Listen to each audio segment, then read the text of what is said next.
Анджэй Пачобут адмаўляўся выязджаць у Польшчу, пакуль не атрымаў гарантыяў ад чыноўніка з адміністрацыі Лукашэнкі, што ён зможа вярнуцца ў Беларусь.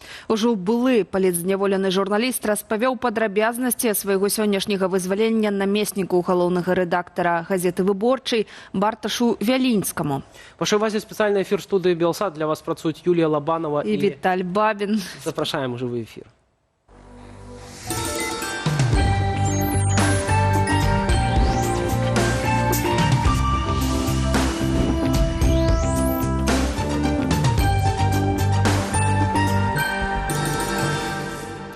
Ну што ж, спадарства вызвалення Анджэя Пачобута сталася фіналам шматгадовай працы афіцыйнай Варшавы па яго вызваленні.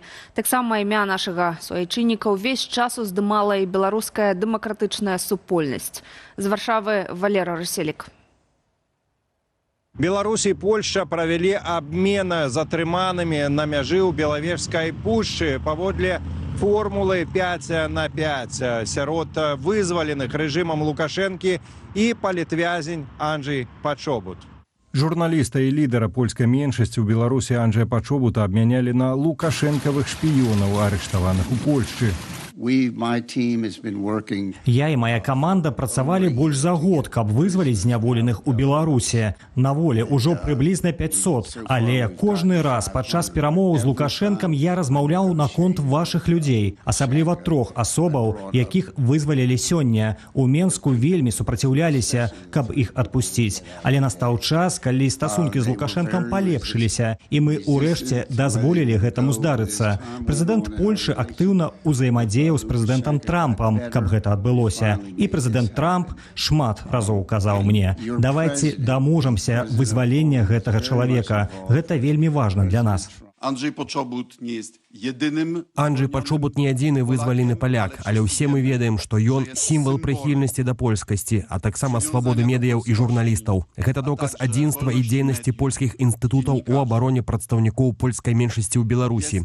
Гэтыя справы ў сферы інтарэсаў усіх палітычных сілаў у Польшчы. Мне здаецца, што гэта дзень, у які ўсе палякі, усе польскія патрыёты павінны радавацца гэтаму поспеху. Гэта таксама доказ таго, што паслядоўныя дзеянні міжнароднай супольнасці у гэтым выпадку пад кіраўніцтвам Злучаных Штатаў прыносяць вынікі. Польшча будзе працягваць супольныя намаганні дзеля вызвалення ўсіх палітычных вязняў. Асабіста сустракаць Пачобута і іншых вызваленых на мяжу прыехаў прэм'ер-міністр Польшчы Дональд Туск. Ад кантактаў з прэсай сам Анджэй пакуль што ўстрымаўся. У Варшаве ў канцылярыі прэм'ер-міністра Польшчы адбылася экстранная прэс-канферэнцыя.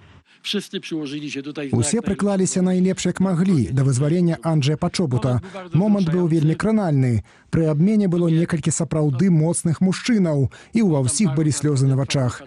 Я таксама быў вельмі ўсхваляваны першымі словамі Анджэя Пачобута.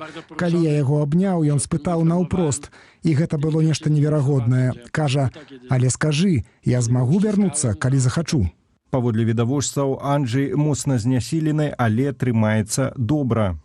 Таксама пасланнік прэзідэнта ЗША Джон Коул адзначыў, што цягам 2-3 тыдняў збіраецца наведаць нашу краіну. Усе ягоныя папярэднія візіты ў Беларусь сканчаліся масавымі вызваленнямі палітвязняў. Валер Руселік, Белсат, Варшава.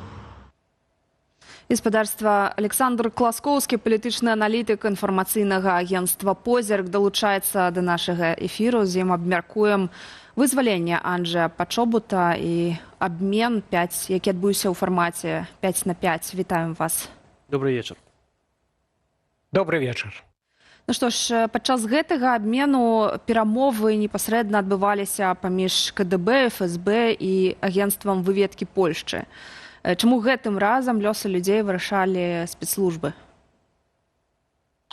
Ну, бачыце, тут вельмі складаная камбінацыя. Сапраўды, вось гэтыя людзі, гэта дзясятка. Сярод іх ёсць асобы, якія займаліся агентурнай дзейнасцю, у прыватнасці вось той малдоўскі спецслужбіст, які працаваў на КДБ Беларусі, ён прызнаў сваю віну.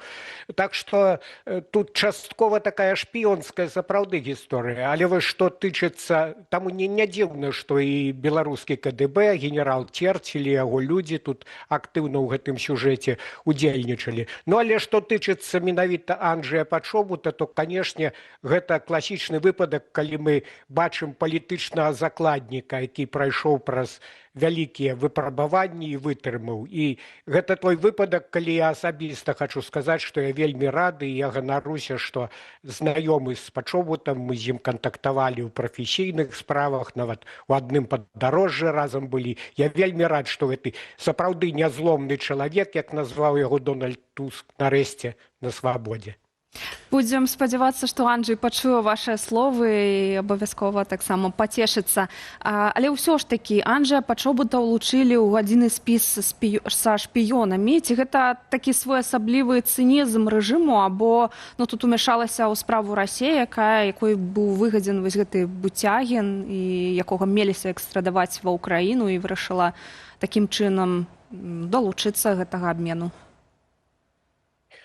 Тут быў цэлы шэраг зацікаўленых гульцоў. Так, канешне. Вось ведаеце, Лукашенко, ён усё ж такі віртуоз у сваім жанры, таму што ён дзіўным такім парадаксальным чынам здолеў усім дагадзіць. І таму ж Коулу, таму што для яго гэта паспяховая дыпламатыя, і Малдове, таму што ў межах гэтага абмену былі вызвалены Расіяй два афіцеры малдоўскіх спецслужбаў, наколькі мне вядома, і Пуціну, канешне, таму што ягоныя людзі выцягнуты, і польскаму боку, безумоўна, бо гэта такі важны палітычны поспех для таго ж Дональда Туска і іншых прадстаўнікоў польскага кіраўніцтва. Так што вось пры ўсім цынізме Лукашенко, канешне, тут паказаў, так бы мовіць, найвышэйшы пілатаж. Прычым гэта ішоў такі доўгі цынічны торг.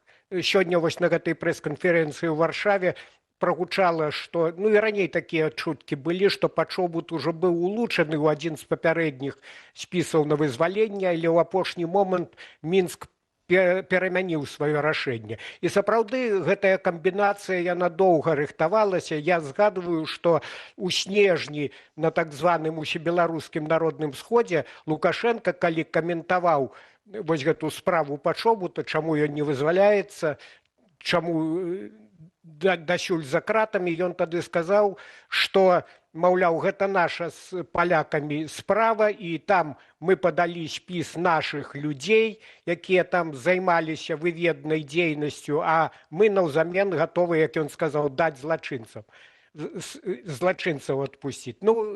Так бы мовіць, класіка жанру. Нашы гэта штірліцы, гэта выведнікі, гэта героі, а з іх боку злачынцы, так бы мовіць. Але як бы гэта не фігуравала ў катэгорыях рэжыму, ў катэгорыях Лукашэнкі, гэта вельмі вялікі поспех, і радуе тое, што неўзабаве зноў Джон Коул, як ён сказаў, прыедзе ў Мінск, і трэба меркаваць, што, канешне ж, з цынічных сваіх нейкіх інтарэсаў, але Лукашенко ўсё ж такі адпусціць на волю яшчэ адну групу палітвязняў. Давайте вернемся безпасярэдня да Анджэя Пачобута. У размове з намеснікам галоўнага рэдактара газеты «Выборчай» ён апавёў, што адмовіўся ад выезду ў Польшу, пакуль не атрымаў пацверджання ад афіцыйнага Менску і польскага боку наконт магчымасці вярнуцца назад у Беларусь. Давайте паслухаем.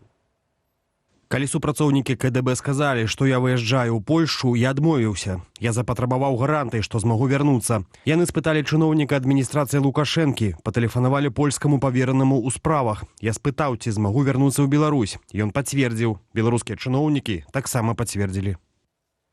Спадар Александр, то ў чым тады логіка прымусова вывезці ў Польшу, вось такім чынам задзейнічаць у аперацыі абмену, каб потым, у выніку дазволіць Пачобуту вярнуцца ў Беларусь, чаго менавіта не дазволілі іншым палітвязням? Бачыце, тут ўсё ж такі спецслужбы дзейнічалі па сваім канонам, я ж кажу, як у нейкім шпіёнскім рамане ці ў кінастужцы. на мяжы, гэты абмен, гэта, так бы мовіць, класіка жанру. Што ж тычыцца вяртання ў Беларусь, наколькі я ведаю, Дональд Туск сказаў Пачобуту: вы вольны чалавек, і, маўляў, вам гэта вырашаць, але ж тут варта, на мой погляд, улічваць, я разумею гэтае жаданне, і казалі, што Анджэй адмаўляўся раней выходзіць з-за кратаў менавіта таму, што хацеў застацца ў Беларусі. Гэта такое высакароднае жаданне, але разам з тым тут трэба глядзець праўдзе ў вочы, таму што вяртанне ў Беларусь – гэта вяртанне ў вялікую турму. Ну, хіба што ягоны лёс будзе пад асаблівай увагай, вось як і ў выпадку з Міколам Статкевічам, які застаўся ў Беларусі, які дарагой цаной заваяваў для сябе свабоду і перамог рэжым. Але, канешне, вяртацца ў Беларусь у сённяшніх умовах – гэта ўсё ж такі вялікая рызыка, на мой погляд. У нас ёсць таксама сведчанне Радослава Сікорскага адносна нармалізацыі дачыненняў паміж Менскам і Варшавай. Ці гэта магчыма? Давайте паслухаем і таксама вернемся да нашай размовы. Я згадваў, ужо былі адлігі ў нашых дачыненнях з Беларусю. Былі такія перыяды, калі там не было нашых палітычных вязняў, а Лукашенко спрабаваў мець нармальныя дачыненні як з уласна Польшчаю, гэтак і з цэлым еўразвязам. Мы заўсёды будзем адказваць жэстамі добрай волі на жэсты добрай волі. Сапраўды, гэта можна стварыць новую адкрытасць.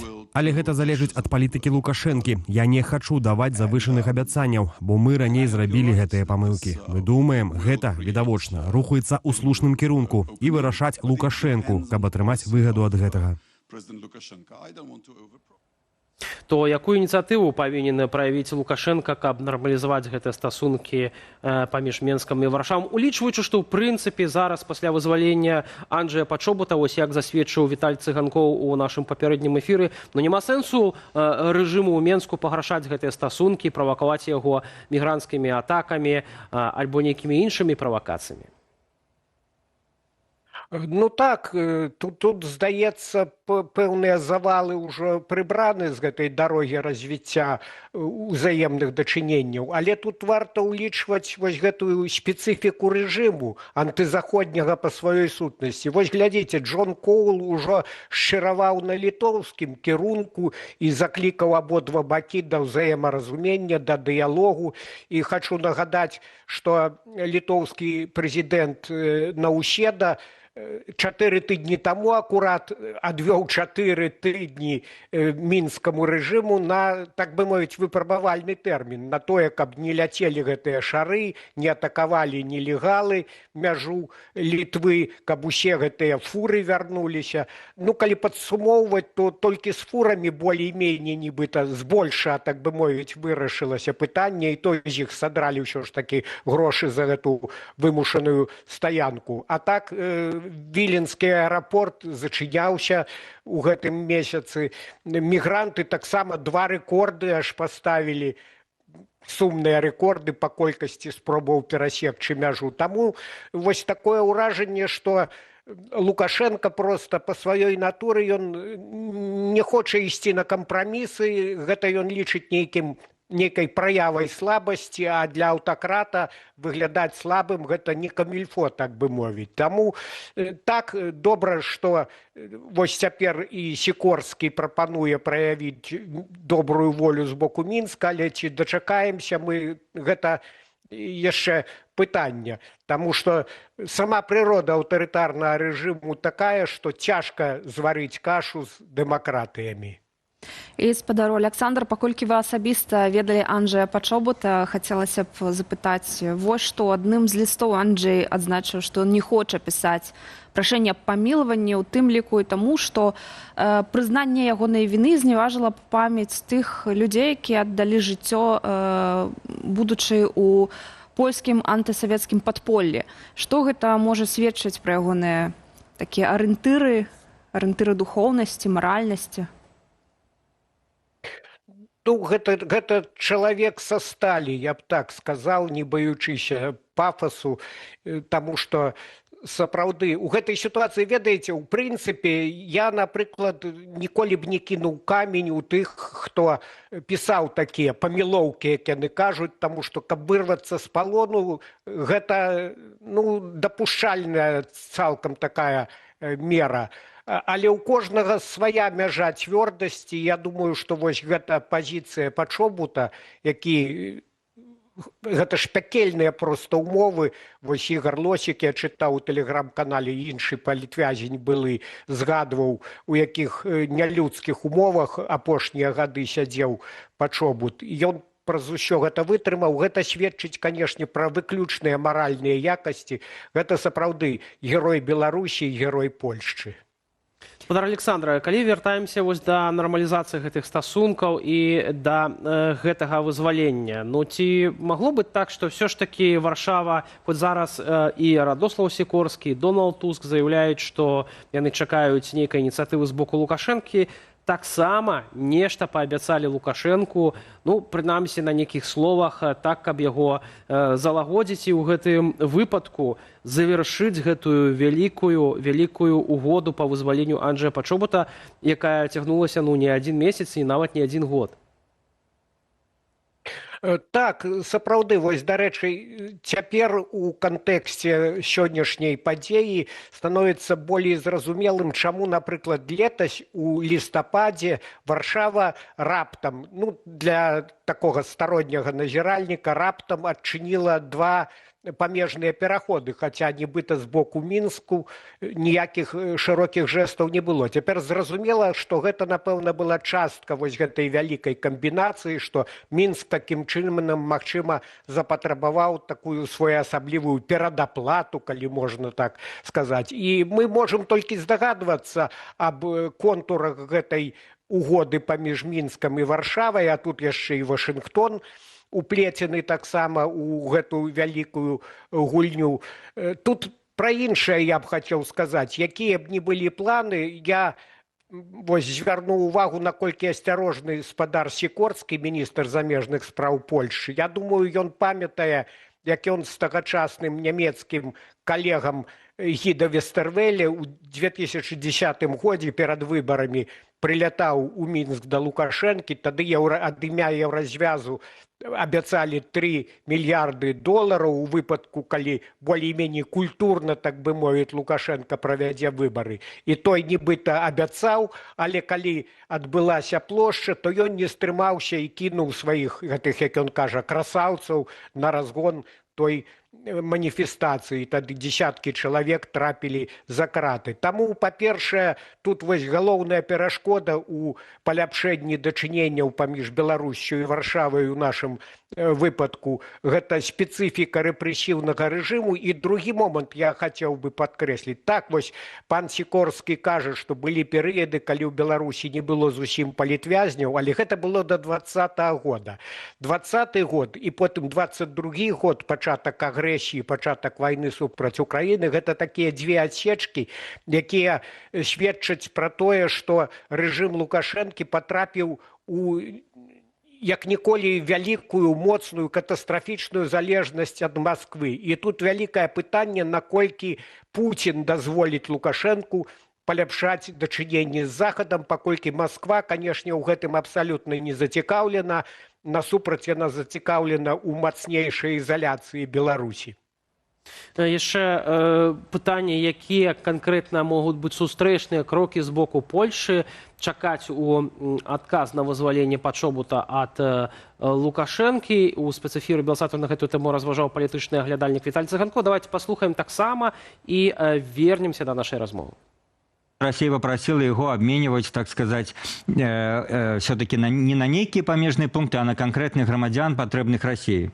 И про это фактично у поведомления официальных белорусских особов, пул первого, там сказано, что до нас завернулись дружелюбные нам державы, тут мається на увазі России, напевно, в певном сенсі США, которые попросили вось в этот момент включить тих ці інших особов. Так что можно сказать, что навряд ли мы почуем про некое тут заняття санкций, ці нечто іншае. Гэта будзе чыста людзі на людзі, але для польскага цяперашняга ўрада, безумоўна, гэта вялікая палітычная перамога.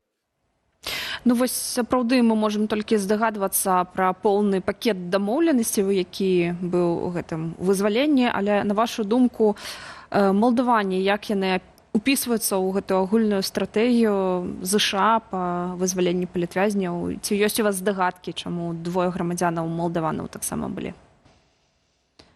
Гэта, я думаю, у межах партнёрства паміж Кішынёвым і Захадам, Вашынгтонам у гэтым выпадку, таму што Малдова імкнецца ў Еўропу, імкнецца пабудаваць дэмакратыю заходняга тыпу, і тут узаемадзеянне са штатамі надзвычай зразумелае.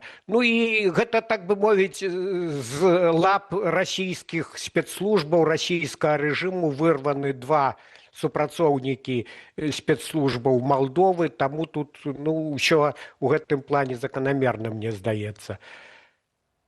Спадар Александра, то бок роля Масквы вось у гэтай здзелцы яна асаблівая?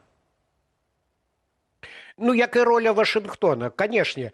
Лукашенко тут падгуляў Пуціну, таму што Пуцін жа сам былы спецслужбіст, а былых спецслужбістаў не бывае, і ён асабліва нераўнадушны да вызвалення сваіх, так бы мовіць, калегаў, агентаў, якія працавалі на Расію. Ужо былі, дарэчы, прыклады ў прыватнасці. Памятаеце тую гісторыю, калі ў Беларусі схапілі немца Крыгера, Рыка Крыгера, абвінавацілі там у дыверсіі і прысудзілі да смяротнага пакарання. І потым таксама была вялікая камбінацыя, найперш у інтарэсах Расіі, каб выцягнуць агентаў Пуціна, скажем так. Так, это сапраўды. Спадар Александра, тут яшчэ, напэўна, пытанне такое хутчэй на будучыню, так? Калі глядзець вось на заяву Джона Коула пра тое, што ён праз 2-3 тыдні прыедзе ў Беларусь, ці гэта азначае, што такі ж сцэнарый, як мы бачылі ў папярэднім выпадку 19 сакавіка, будзе вызвалена значная нейкая група палітычных зняволеных, ці гэта могуць быць умоўна папярэднія нейкія перамовы? Як вы думаеце? Я думаю, што ўсё ж такі і спадзяюся, каб не сурочыць толькі, што будзе вызваленне наступнай групы палітвязняў, таму што іначай бы Коул наўрад ці афішаваў, анансаваў свой прыезд у Беларусь.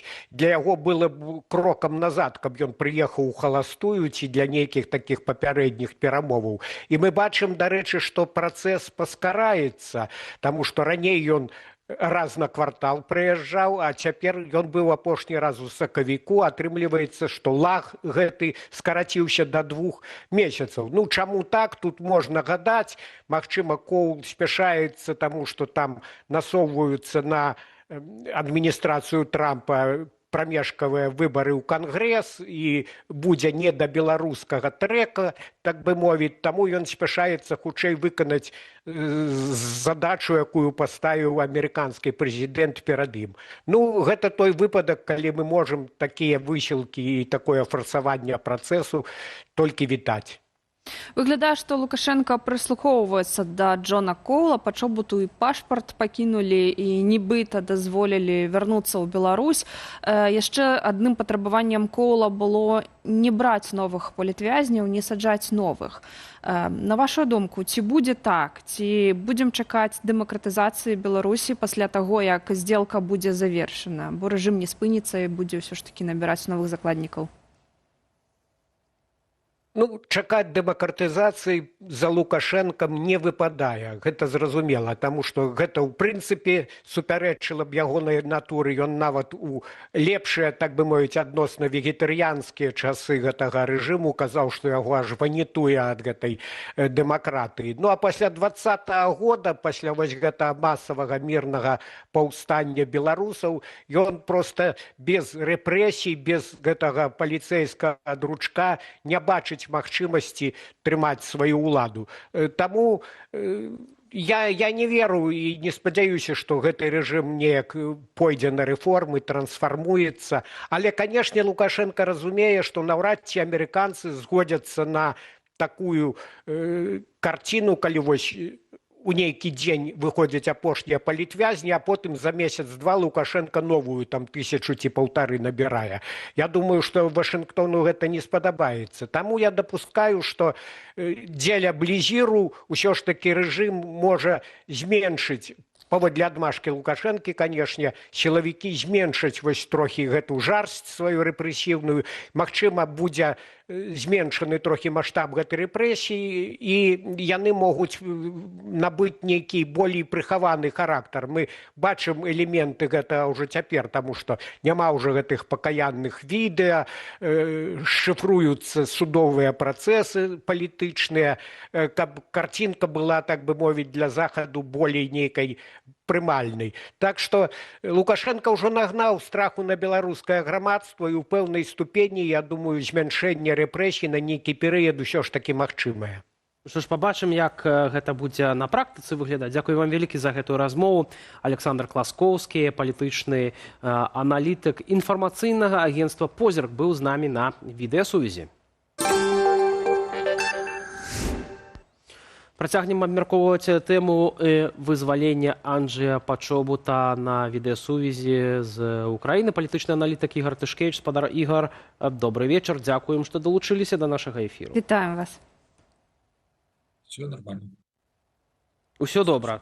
Усё добра. Я пачуў вас. Спадар Ігор, вось вы пішце ў сваёй старонцы на Фейсбуку пра тое, што праблема Пачобута заставалася доўгі час, і вырашыць яе амерыканскаму боку не адразу ўдалося, і таму вось летась у 25-м годзе палякі вырашылі падвысіць стаўкі, набралі у закладнікі, ну, скажем так, не ў закладнікі, а сапраўды папоўнілі свой абменны фонд беларускімі шпіёнамі, якія працавалі на тэрыторыі Еўразвязу, на тэрыторыі Польшы, на карысць беларускіх спецслужбаў. Ці гэта сапраўды ў пэўнай ступені паўплывала на тое, што сёння на волю выйшаў Анджэй Пачобут? Я прашу прабачэння, калі вы спрабуеце цытаваць мой тэкст, я дуже вельмі быў бы рады, каб вы не змяшчалі акцэнты і цытавалі дакладна.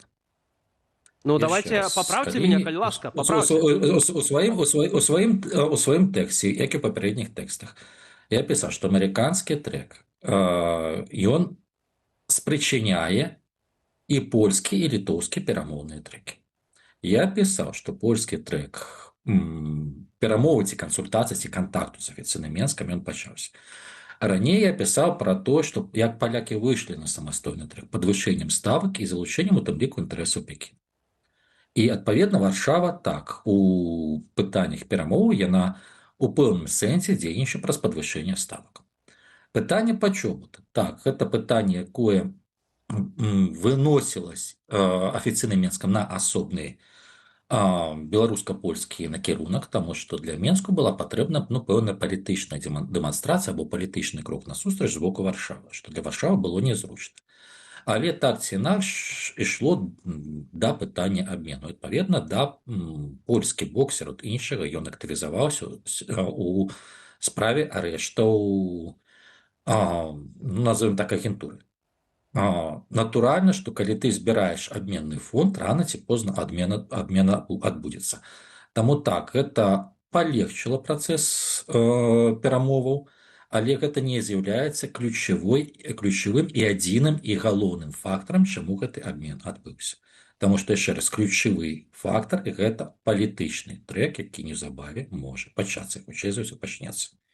Але ці ўсё ж такі афіцыйнаму Менску былі так патрэбныя гэтыя шпіёны, ці ў справу ўмяшаўся Крэмль і фігуруе прозвішча Буцягіна, археолага, якога меліся экстрадаваць ва Ўкраіну. Ці ўсё ж такі гэта асоба стала тым трыгерам, які дапамог прыспешыць, можа быць, развязанне перамоваў?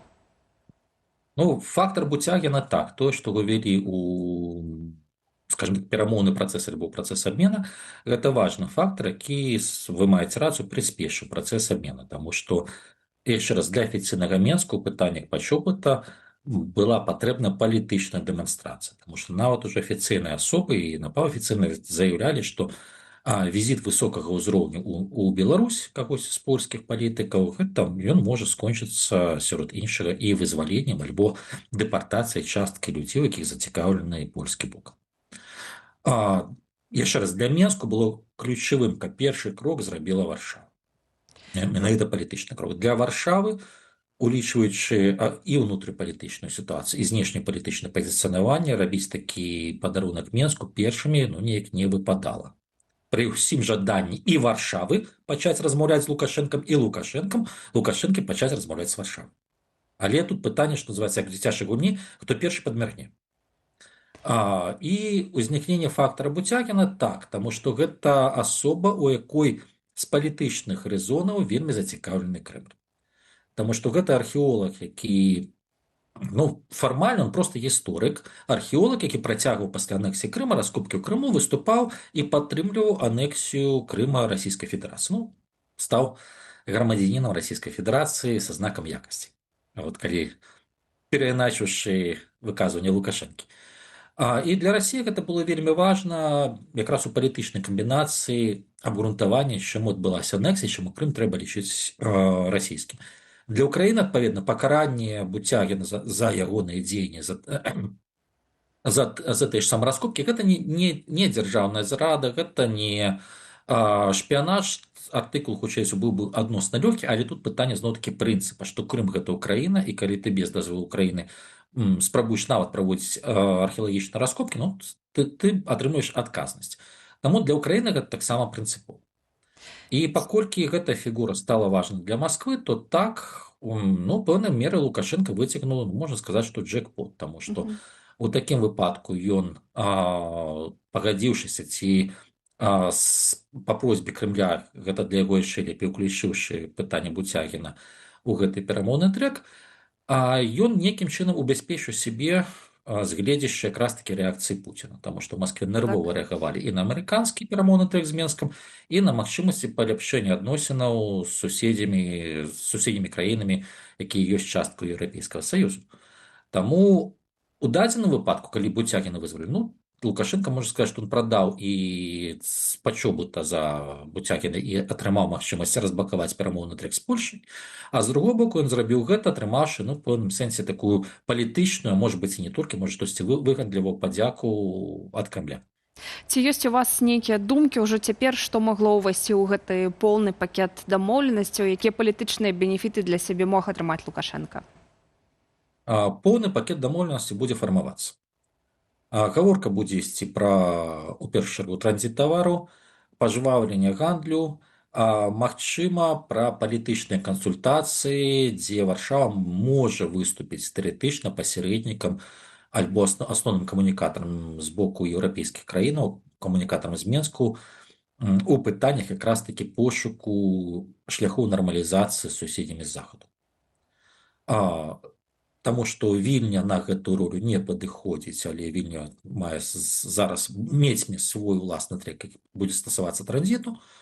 Польша, яна спрабуе такім чынам, заадно і стварыць сабе функцыянал знешнепалітычны, такі рэгіянальны, як рэгіянальная дзяржава, якая можа прадстаўляць інтарэсы некалькіх іншых гульцоў. Таму першае гэта будзе эканоміка, але за эканомікай будуць у тым ліку палітычныя якія піруэты альбо палітычныя рэверансы адзін у бок аднаго. Я вельмі спадзяюся, што гэта сярод іншага зрушыць пытанне у тым ліку чыгуначнага пасажырскага злучэння. Гэта было б добра менавіта для грамадзян Беларусі.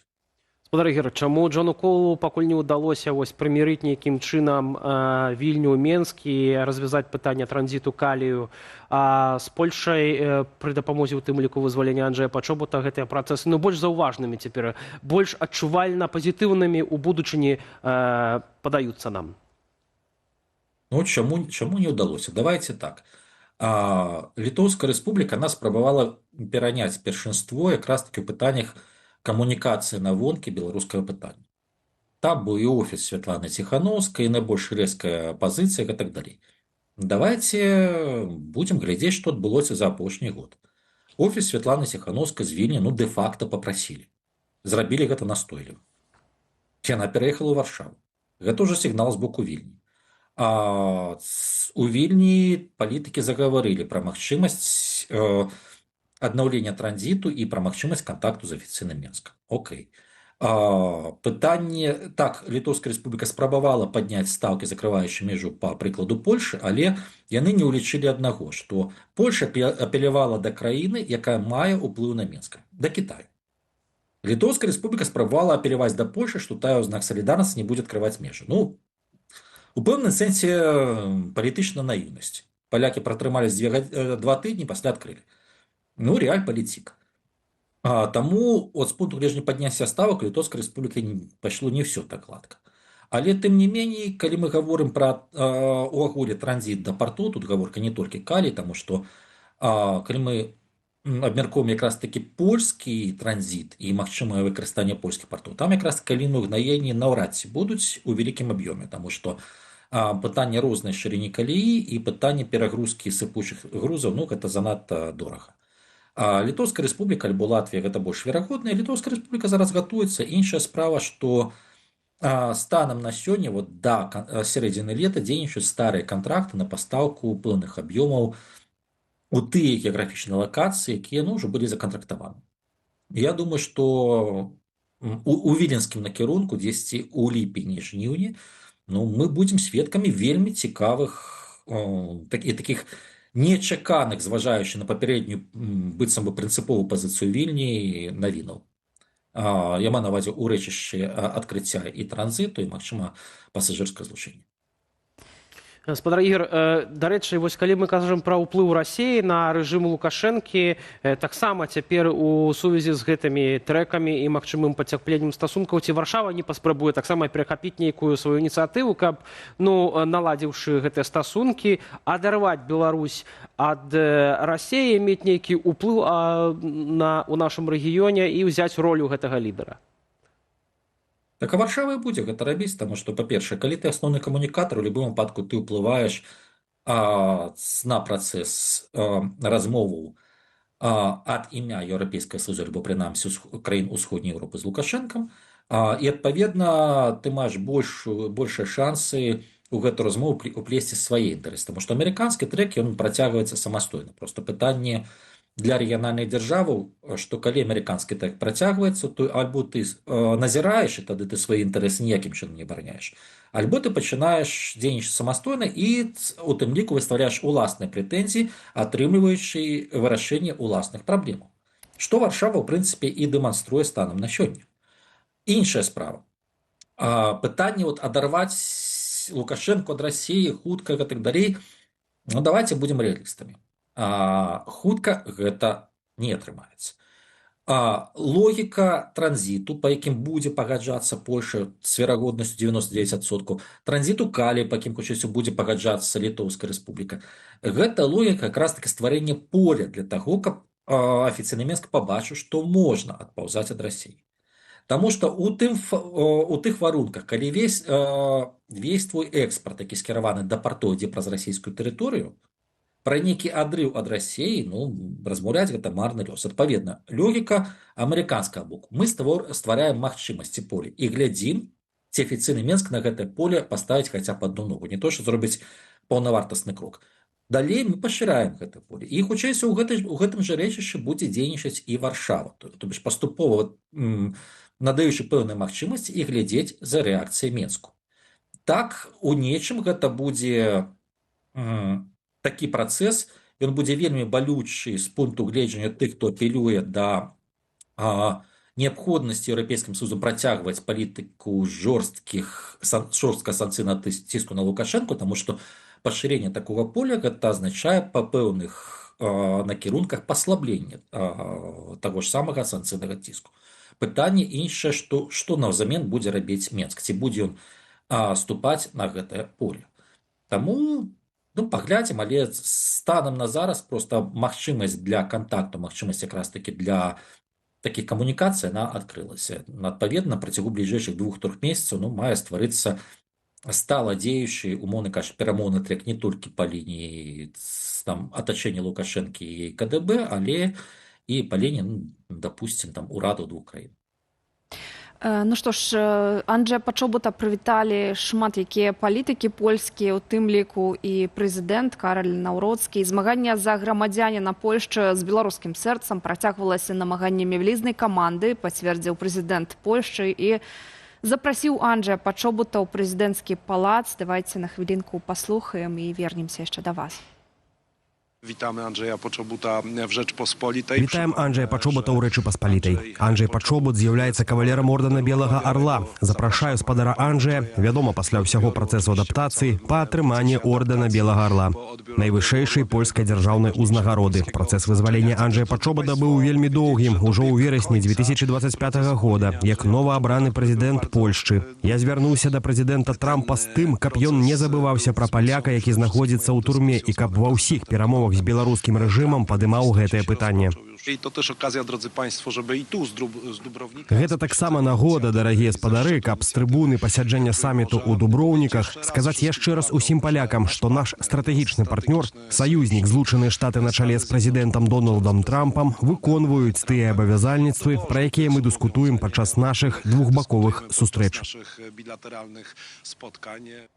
Ну, вось Анджэй Пачобут і ганаровы грамадзянін Варшавы і найвышэйшую дзяржаўную ўзнагароду Польшчы ордэр Белага Арла ён атрымаў. І менавіта з Анджэя Пачобута Польшча закрыла памежны пераход. То бок увесь час Польшча падвышала неяк стаўкі, паказвала, што это вельмі важная асоба, вельмі важны грамадзянін для гэтай дзяржавы.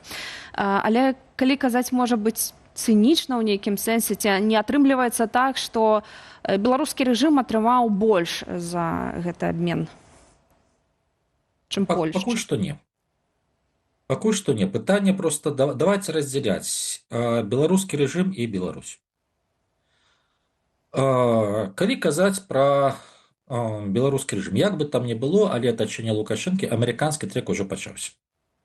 Таму што, на жаль, але законы зноў-такі палітыкі, асабліва калі ідуць вялікія пераўтварэнні, у тым, што камунікаваць трэба з любым. І магчымасці даціскання знешняга якраз такі беларускага рэжыму, яны амаль што вычарпаныя, і дэ-факта ваяваць супраць Беларусі ніхто не хоча. Сітуацыя, нягледзячы на падтрымку беларускіх дэмакратычных сілаў і бюджэт, і палітычную падтрымку, но яна не палепшылася. Адпаведна, узнікае пытанне, ці не варта пераглядзець тактыку, ну, калі не стратэгію, то хаця б тактыку дзеянняў на беларускім накірунку. І частка такого перагляду рана ці позна можа стаць у тым ліку частковай камунікацыі. Гледзячы Злучаных Штатаў Амерыкі, яны проста працягнулі палітыку Трампа першай ягонай кадэнцыі. То бишь у іх не было такого маральнага выбару даціскаць і змяняць, таму што прыйшоў Трамп, які вырашыў, што да 2021 года мы дзейнічалі такім чынам, пасля гэта перарвалася. За кадэнцыі Байдена мы працягваем. І калі пачынаецца амерыканскі трэк, які, ну, дэ-факта ўжо выцягвае Лукашэнку з ізаляцыі, яшчэ раз, у такім выпадку, альбо Польша, калі мы гаворым пра Польшу, пачынае свой уласны трэк, карыстуючыся якраз такі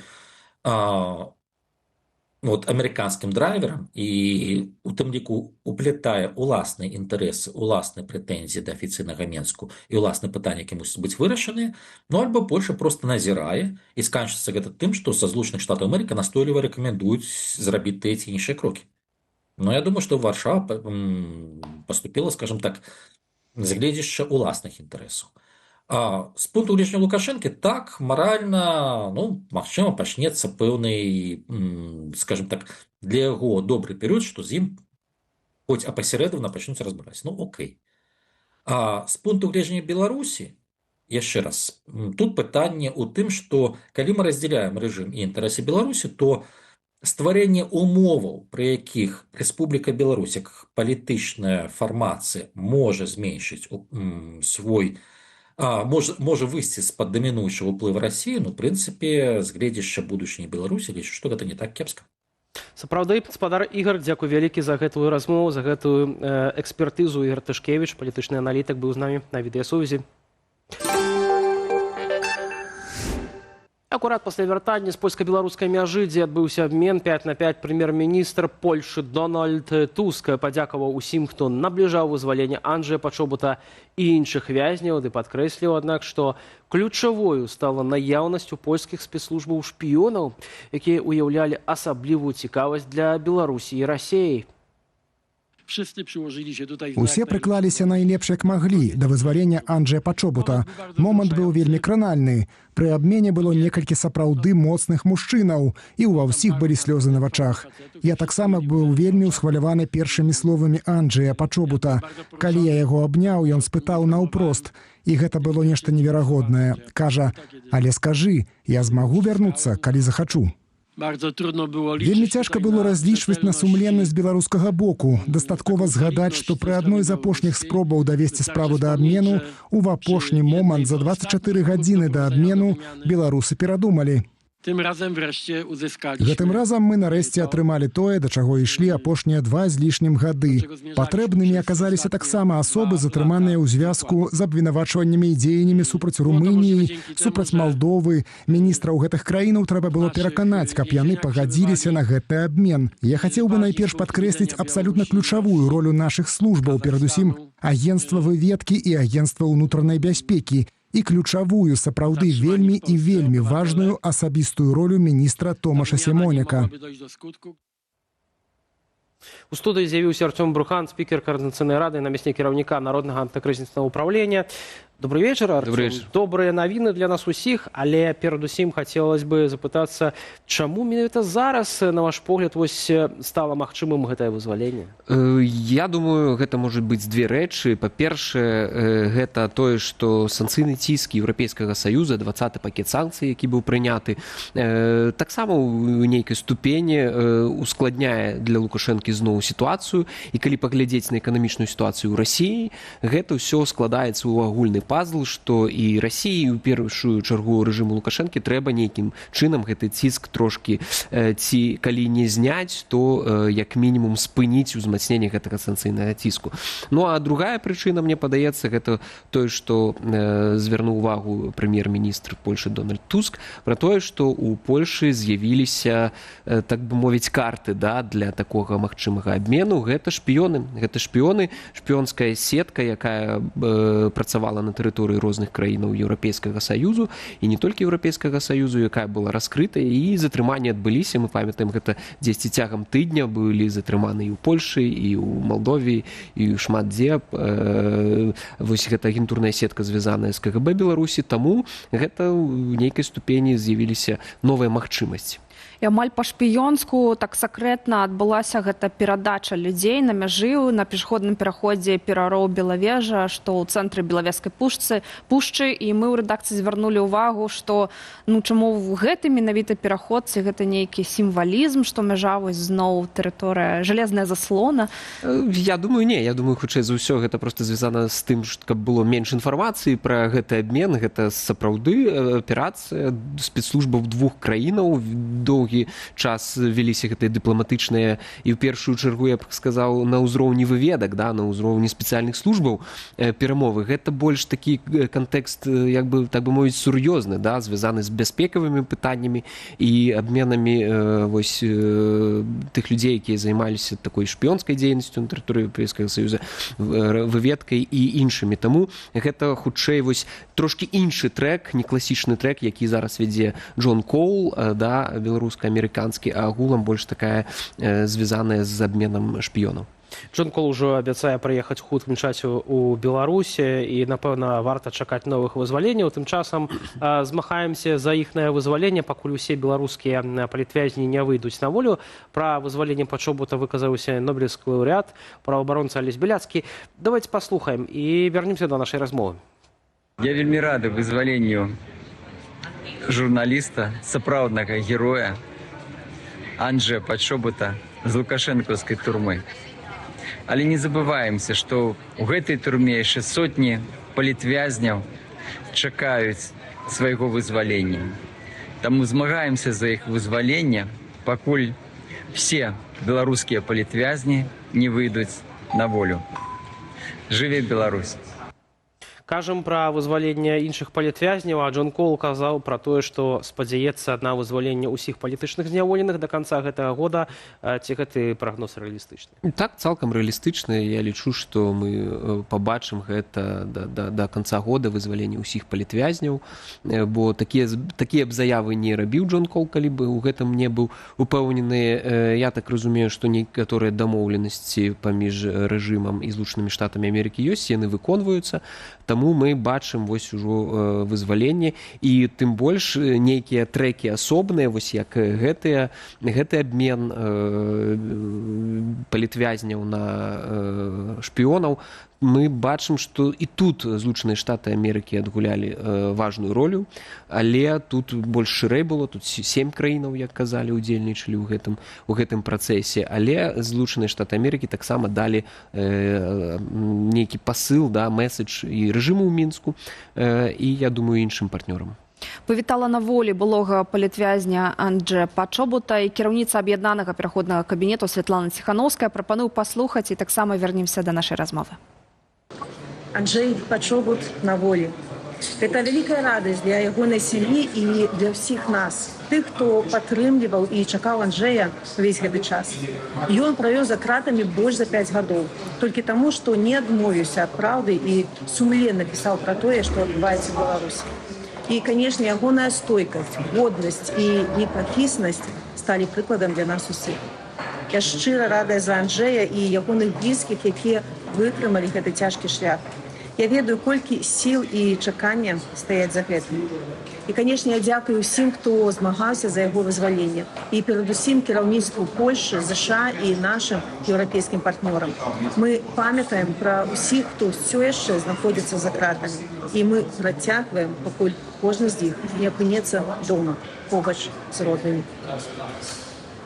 Гаспадар Артём, вы як намеснік Паўла Латушкі ў аб'яднаным пераходным кабінеце таксама, можа, ведаеце, ці складаюцца нейкія спісы, ці ёсць нейкія патрабавання пра канкрэтных людзей, якіх хочуць вызваліць? Я ўжо не намеснік Паўла Латушкі ў аб'яднаным пераходным кабінеце. Толькі ў народным антыкрызісным управленні.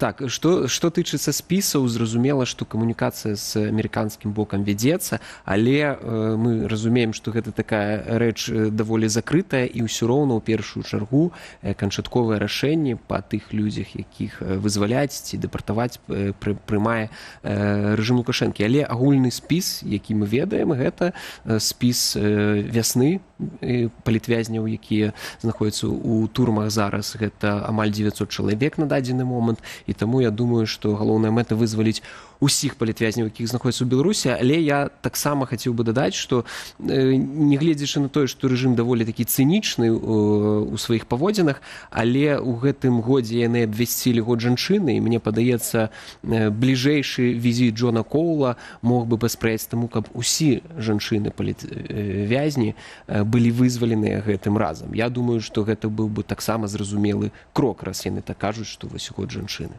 Праз 2-3 тыдні, кажа, Джон Коул прыедзе ў Менск, і акурат на гэты час могуць прыпадаць у тым ліку выбары ў каардынацыйную раду. Ці вось гэта візіт амерыканскага чыноўніка, спецпасланніка Трампа ў Менск і, адпаведна, магчымае вызваленне палітычных зняволеных нейкім сэнсе можа перабыць вось гэту павестку, якую, ў прынцыпе, рыхтуюць дэмакратычныя сілы ў каардынацыйнай радзе? Ну, ведаеце, гэта ж будуць добрыя навіны. Гэта будуць добрыя навіны, што людзі выйшлі, і выбары будуць цягнуцца тыдзень з 11 па 17 мая. Я думаю, нават тых, хто будуць следзіць за вызваленнем палітвязняў, у тым ліку будуць мець час прагаласаваць. Я думаю, гэта ўвогуле будзе добрая нагода дзеля таго, каб пачытаць, напрыклад, беларускія незалежныя медыа з добрымі навінамі і адразу прагаласаваць на выбарах у каардынацыйную раду. Таму я думаю, што гэта не тыя навіны, які будуць дэматываваць людзей, а наадварот, хутчэй матываваць, прыняць удзел, падтрымаць, бо без гэтай доўгай працы дэмакратычных сілаў цягам вось гэтых амаль ужо 6 год будзе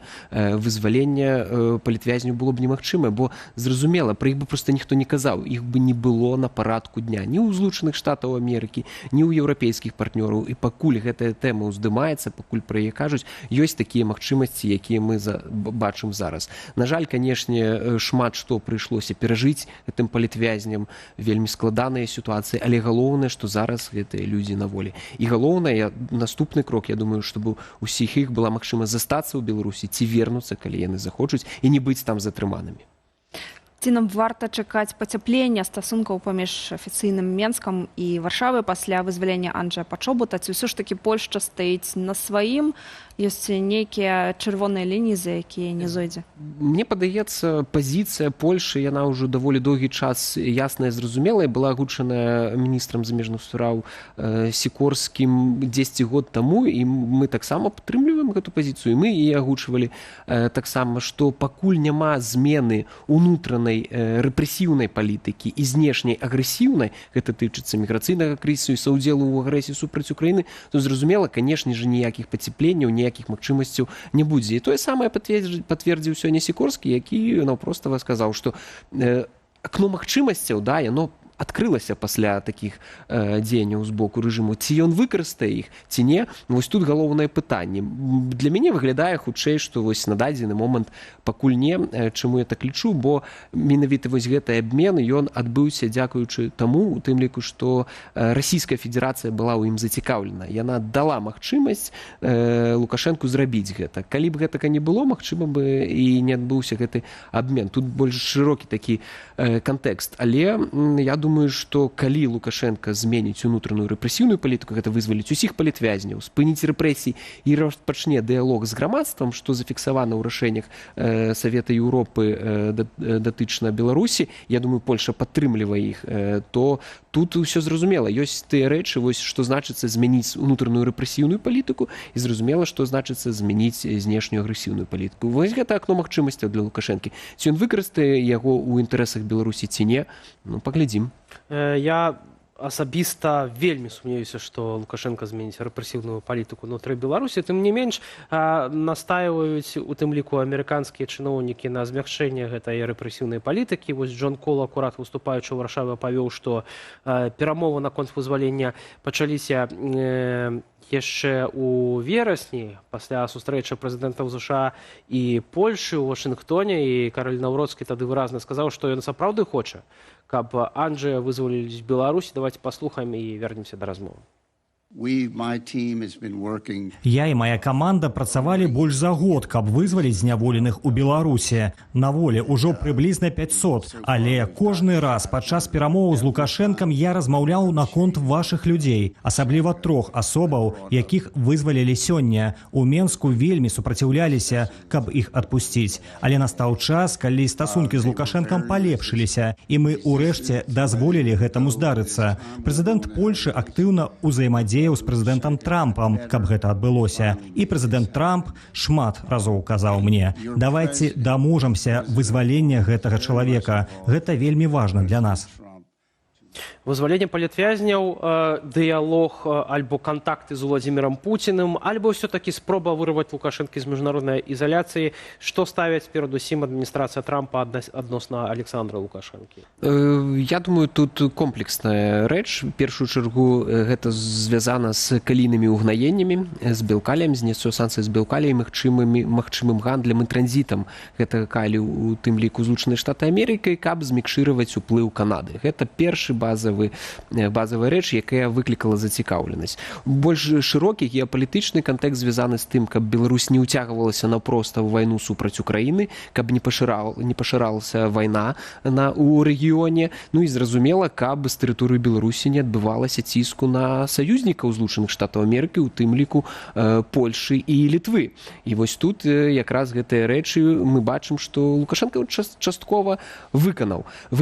Таму тут вось гэтая рэч у першую чаргу. Што тычыцца ўжо адцягвання самога Лукашэнкі з лапаў Расіі, я думаю, што гэта пытанне, калі яно і ёсць, але яно не ляжыць на стале, гэта такая, як кажуць, акно зноў магчымасцяў. Ці захоча ён, ці не захоча. Бо мэты такой вось ключавой, я не думаю, што Злучаныя Штаты Амерыкі ставяць. Артём, дзякуй вялікі за гэтую размову. Артём Брухан, спікер Координацыйнай рады, быў у нашай студыі. Ну, а я нагадаю, што сёння стала вядома пра вызваленне Анджэя Пачобута. Сустрэча адбылася на мяжы, дзе, уласна, куды прыбыў прэм'ер-міністр Польшчы Дональд Туск. І Анджэй Пачобут зноў жа такі правёў за кратамі 5 гадоў. Журналіста і актывіста польскай меншасці ў Беларусі засудзілі на 8 гадоў калонію ўзмоцненага рэжыму за заклікі да санкцыяў і распальвання варожасці, бо ён расказваў пра беларускія пратэсты, ды назваў агрэсіяй напад СССР на Польшчу ў змове з нацыстамі ў 1939 годзе. Постаць Пачобута ў наступным сюжэце. Ну а я, Віталь Бабін і Юлія Лабана развітваемся. Дзякуем спадарству за вашу увагу і каментары. Да хуткай сустрэчы. Да пабачэння. Улады Беларусі з усіх сіл спрабуюць скіраваць грамадскую думку, скіраваць вочы беларусаў на нешта іншае, толькі не на сітуацыю ў краіне. Вось што Лукашенко патрабуе ворага, вось традыцыйна яго любімым ворагам з'яўляецца Польшча і палякі. Права фактычна не працуе. Фактычна права з'яўляецца інструментам, як згодна з марксісцкім, так сказаць, акрэсленнем інструмента у руках пануючай клясы. Права выкарыстоўваецца дзеля таго, каб зачыніць медыа, каб спыніць інфармацыю, каб абмежаваць працу журналістаў. Трэба разумець, у якой ты знаходзішся сітуацыі, і калі ты ўжо працягваеш гэта рабіць, ну тады проста не баяцца.